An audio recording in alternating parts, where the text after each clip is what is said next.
Hey! How we doing? Scotch for Dummies. It is Scotch Four for of us right Dummies, now. and we're glad you're here. Tonight we've got a different bottle. Never had this one before. It's Timorous Beastie.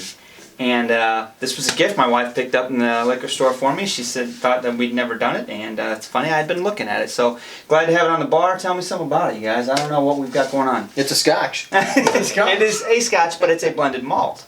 Yes, it's vatted. And it's vatted malt. a immortalization of Robert Burns. Being that Burns Night is coming up prior to, right around the release of this for us. So we thought we'd run this one tonight about, essentially it's a Highland. It's a Highland vatted malt, which is a really great, it's part of their regional collection. Vatted blends. That Douglas Lang Independent bottler? is running. So they've got different bottles from different regions. This one's a Highland. They've got one from Speyside. They got from the islands, and they've got one from Isla. So they've got this is This is the Highland. this is the Highland heathery honey. That's what they say on it. But we'll see. It's all of the good things about the Highlands style. Right. And these guys also do that big, like, Big Pete or something. Big Pete, that's the Island. Right, Okay, that's the an island. They have rock oyster, which is for the islands. Sounds interesting. It's again another vatted blending to represent the islands and represent the region. So this has several different distillers. It's written on the box. Okay. Do you know from which that ones are in region? It's right on there. 46.8% ABV, but I can't. I'm looking for which. Glengoyne. Glengoyne is the one that caught my interest. Dalmore too. You don't see. Glengarry. Yeah, there it is. Yeah, Glengarrick, Dalmore, Glengoyne, Blair Athol. But you don't see many people blending with Dalmore or Glengoyne. You know. No. Especially Dalmore. Right. Right. They kind of do their thing. Unchill filtered. Unchill filtered, natural coloring. Yep. Well, Yep, natural I can start coloring. pouring this. All So, of their stuff is. That's how they do Interesting it. story, though, right? About a poem. Right. So it's the Beastie is basically comes from a Robert Burns poem called "To a Mouse." So I've looked it up because I sure don't have this one memorized.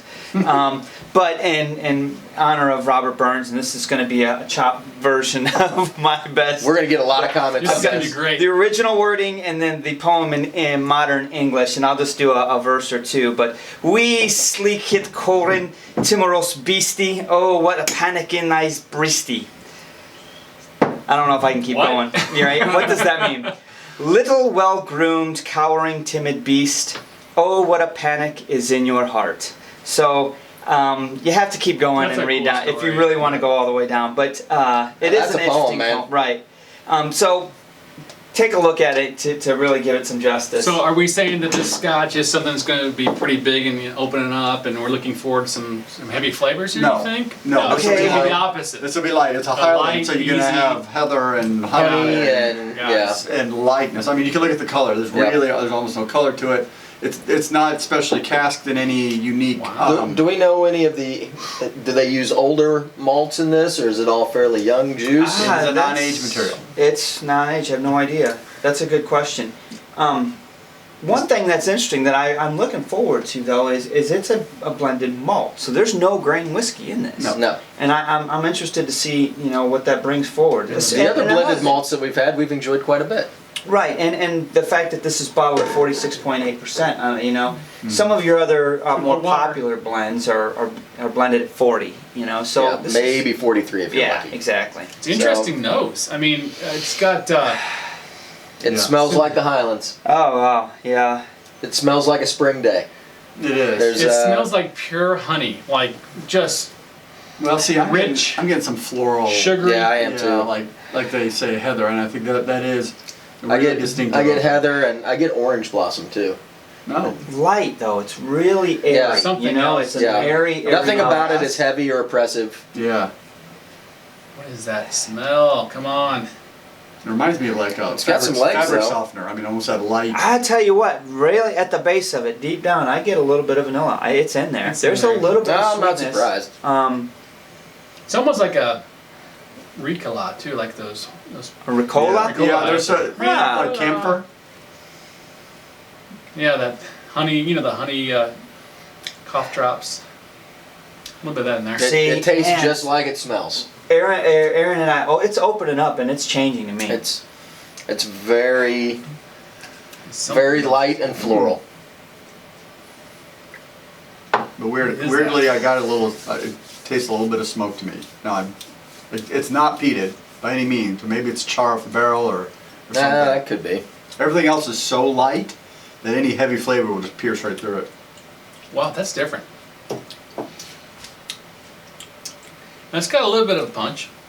It was a little sharper than I thought it was going to be. I'm not going to say it was a hard alcohol burn because it wasn't, but I it like was sharp. It was Well, It's sharp. you're at what, almost 47%, right? right. It's a quick finish. And it's all Very light. quick finish. It's all light flavors, so you know that alcohol is going to come to the surface on that. It's all the back of my throat too. That's where it's all. It doesn't get much in the tongue. It's all in the back. I still Yeah. I get some sweet linger on the sides of the tongue, like when you eat honey and you've got that like florally aftertaste. This is a lot like honey. You know, It's a lot like being a gift, I didn't buy it. I really don't know the exact price on it, but you guys did a little research on that. What were you 45 to 50. $45 to $50. So Okay. it's not Okay. not a range. Right, and if anybody out there can tell us, when did Douglas Lang actually release this line, this 4-bottle line? You said there was Isla, Islands, Spey, and Highland. Yep. So when did they actually come up with that idea? It's been around for at least 2 years, I'm going to say, but I don't know. I just saw it on the shelf within the last 6 months. I mean, 3 months ago, I thought it was brand new. I was like, wow, what is this? But it's Well, I been know the around Big Pete's been around for a little while, Right. And the Scallywag is the space side, and I've seen that around for a minute as well. This one I've seen a couple of times, but it's not as prevalent around here anyway. Yeah. So I'm gonna go out, and this is not. There's not a lot in this. It seems really light to me. I added some water because I'm hoping it's gonna bring out something more. I'm a little bit disappointed that it doesn't have more flavors. But again, I am not a connoisseur of the Highland style. Yeah, that's not your will. So it's not smoky, it's not peaty, it's the barrels look to be fairly well used in that there's very little color coming out of it. They spent. I think Yeah. you're right. There is a little bit, to me, a hint of Isla in here. Really? Just You get a little tad. peat in there? Yeah. Really? I don't. Not weird. Not in the nose, on the taste. Yeah. I actually like it better with water. Interesting. I thought it brought out a little more of the floral characteristics. I was just gonna say and more knock down florals. the honey a little bit. Yep. More floral for sure. Totally agreed. Yep. But still, Ah, it man. holds that water great though, the nose. Really? Maybe I just need to set it down and let it do its thing for a minute. Yeah, it took away some Okay. of that alcohol punch and let Yeah. you get down into Get a little more into the orange and- floral. Yeah, Fruit in it. yeah, Well, I kind of agree. I like the water in the palate too, yeah. actually. And actually, it's got a little bit more of a linger It does with now the water. that the water's on it. Good point. I agree. You ready yet? You getting close? I'm starting to get a We'll do one number. more sip. All right. There's more orange too. Ah, in the nose. man. I don't know. I'm kind of at a loss here. I'm not going first. I'll go. I need to let this guy sit for a minute. Yeah, so I'll agree. I could do a better review, and maybe I'll get a second round once it's come through. This is a very light Scotch. It's not. There's no dominant, powerful flavor in it. It's true. It's everything is subtle. Subtle honey, subtle sugar, subtle fruit, or really more citrus than like a red fruit. That heather nose really came strong out of the bottle. It did dampen a little bit with some air, and the water I think made it it's kind of better mouthfeel now. It's not cloyingly sweet, but it's got a sweet coating to it that it didn't have before. At least the first sip. Oh, where do I put this? Just because it's my wheelhouse doesn't mean it's a bad Scotch, but it doesn't have. I mean, this is one I have to really work for, and I don't know if it's worth it to work for me because of the flavors. I'm gonna give it a flat. Well, $50. I'm gonna give it a 2. Mainly because it doesn't do anything interesting for me. I probably wouldn't buy another bottle of this for the bar, for my personal bar. But the thing to note, there's nothing off-putting about it. There's nothing that is shocking or awkward or anything about it. It just kind of blends really softly together, and that's just maybe not what I typically like. So There you go. I'll go with 2. Okay. Alright. All right. I'm not going to argue with that. I think I like the story a lot. The marketing's really cool behind it all. I think that's really good. Brand manager here. But other than that, I mean, I kind of agree with it. It's very light. It's all about the floral honey for me. And it doesn't, for my palate, what I'm kind of on the journey that I'm on right now, it doesn't really do a whole lot for that. It's an interesting Scotch. I mean, it's got some flavors, but not a whole lot. Just honey, vanilla, and that's it. Does it do some stuff in your mouth differently than normal Scotch? Yeah, it does. It's a little shorter finish in the back, but nothing that's gonna make you want to go buy this bottle. What I will say about this bottle, with the taste I'm getting out of it, I think it would pair nicely with some dessert. Something that would go great with a nice sweet honey finishing Scotch, right? For the price, yeah, like creme brulee. For the price you're getting for that, I think it's worth $50, but I probably wouldn't buy the Scotch otherwise. I'll pour my glass, I'll drink it. I'm gonna give it a 1.5. Wow, going that low. Yeah. All right, so I am taking into account that what they are trying to do is give you a definitive flavor of the region that they are blending. So this one is a Highland blend, and they are trying to get the iconic flavors from that region in the bottle so that when you taste it, you think Highland Scotch.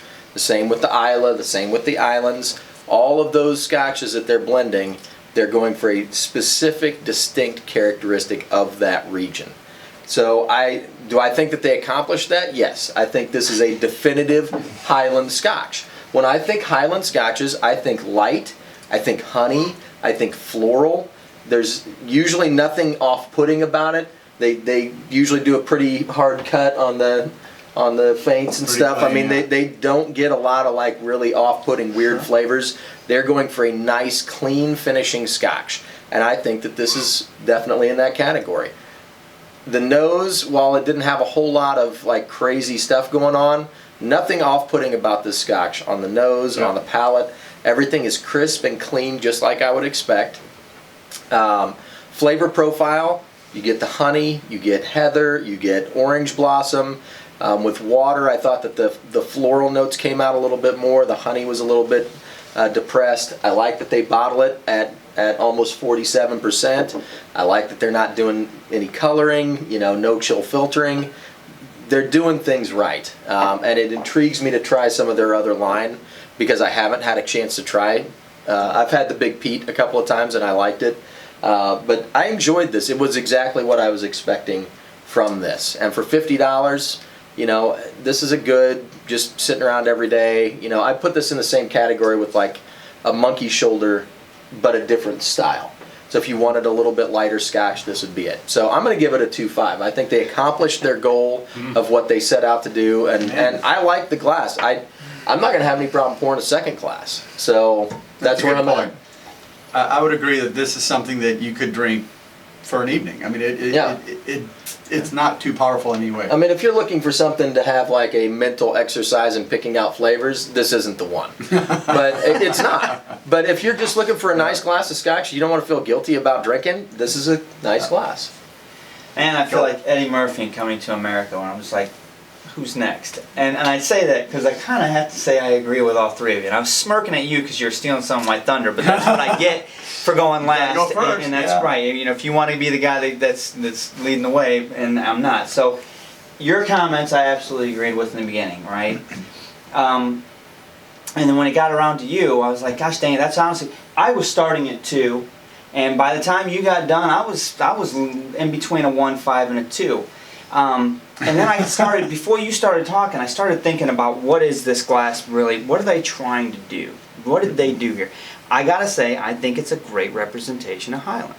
And that's what you started, that's what your whole thing was about. I was like, gosh dang it, he really is saying what I want to say. I think they accomplished what they wanted to accomplish. And if you want to show someone what a Highland should taste like, it's a great bottle to have on the bar. You're not going to, you got company over and you want to get into your Scotch collection, talk a little bit about it, pour them this and say, this is what you should be tasting out of a Highland. It's that. Yep. it's $50. I like the fact that it's on our bar. It's not going to blow your socks off. It's not going to make you, run home and write to your mother. But it's good. And so by the time I've thought through all this, I got to say 2.5 because of that. Wow. So okay. And I'm saying that no. Listen, we opened this before we reviewed this. I opened this about 3 weeks ago when I had a glass, and I remember Todd and you saying, "Man, I wasn't really impressed with that." But you know what? Doing a review on it, giving it an honest review, sitting down, letting it air open up a little bit, putting some water. Hey, when I put water on it initially, I wasn't fond of the nose. After I put the water on, I was like, I don't know what you're smelling because I'm not getting it. I let it sit there intentionally, and now the nose is coming out and I'm appreciating it. On the palate, with the water, I'm getting more spice than what you said. But hey, that's cool. We all have individual palates. But I got a respect for what they did, and I definitely want to try the rest of the lineup now. I've never had any of them. I agree, but I'm wondering how much weight you guys are putting into that whole capture the Highland. Yeah, you are. So Right. so you're buying into the marketing. It's You not think? marketing. That's what they did. They wanted to bottle You don't taste a that? blended Highland. Oh, I agree. So I agree. But by I that don't same know. token, when you taste the Big Pete, you're buying into the marketing, or are you buying into the fact that you like Pete? Well, it depends on if they do it well. I mean, if they, I guess it depends on if I like the flavor. Well, And yeah. I would probably like Big Pete more than I like Right. the. And you'll buy into Timorous that hook, line, Beastie. sinker. Yeah. Well, I'm not giving this a 3.5. I'm just saying that Right. what they set out to do, I think they accomplished, and Right. it's not a bad Scotch. That's a fair statement. I'm not arguing that. I appreciate- But I'm going with my normal rating, and my normal rating would not make this more than a 1.5 or 2. So I mean, I feel like 1.5, that's 1.5 is what I yeah. said, but Right. I'm like, I don't think it's worthy of that. Other than if you add Okay. marketing and everything else, sure, you can go up. I don't think it's worthy of. I love the fact that it's a blended malt because a lot of blends have grain whiskey in it, and I love the fact that they bottle it at damn near 47%. Yeah. I appreciate that, and I think it's a decent dram. Yeah, I'd have to say that this is a tool to have on your bar if you're trying to, educate people on different regions and those kind of things. So it does serve a purpose in that. Again, there's nothing bad. There's no off-putting flavors. There's nothing wrong. So let's see, we got two 2.5s. A 2 and a 1.5. That's like a So 2.1, 8.5 or divided by 39 or 6. Yeah. 2.125, give or take. Anyway, It's getting better, So I'll say that. Timorous Beastie, guys, we've got 2.5, 2.5, a 2, and a 1.5. I love the ones that we Um, disagree on. Yeah, absolutely. fun. That's what it's all about. And to Robert Burns. Robert Burns. Cheers. Hey, cheers. Bring on the haggis. Thanks for First night. watching, everybody. Hit the subscribe button. I hope you guys catch us on our lives on Thursday nights. Boys, Sláinte. sláinte. Cheers.